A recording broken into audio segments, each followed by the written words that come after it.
कुठे नाही कुठेतरी भडका होणार हे बाबासाहेबांना दिसत होतं, जाणवत होतं.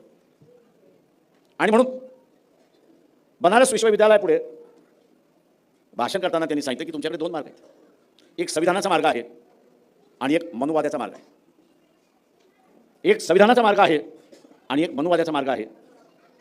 संविधानाचा मार्ग हा उत्तरेकडे जात असेल तर मनुवाद्याचा मार्ग हा दक्षिणेकडे जातो.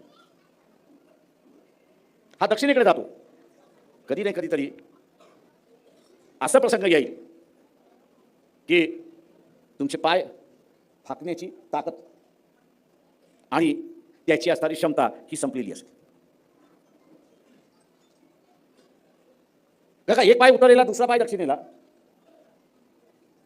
तो उत्तरेचा पाय तुम्ही पाय किती ओढू शकता आणि दक्षिणेतला पाय किती ओढू शकता त्याची क्षमता संपली तर शरीराचे ताण आणि दोन हिस्से. बाबासाहेबांना जे सूचित करायचं होतं की कुठे नाही कुठेतरी हा संघर्ष येणार आहे आणि म्हणून त्यांनी लोकांना त्यावेळेस सांगितलं की एक तर संविधानाचा मार्ग निवडा, नाही तर मनुवाद्याचा मार्ग. आता तुम्हाला मनुवाद्याचा मार्ग स्वीकारायचा आहे का?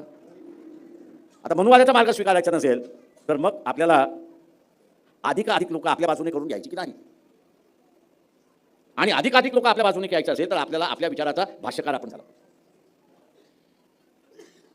आता ही महानगरपालिकेची निवडणूक आहे, मान्य आहे मला. किती दिवसानंतर पाणी येते? किती वर्ष अशी ही सिस्टम आहे?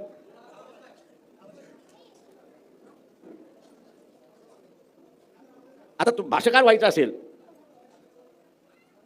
तुम्हाला सांगता आलं पाहिजे, तुम्हाला सतत आहे, मी तुला पाणी देतो.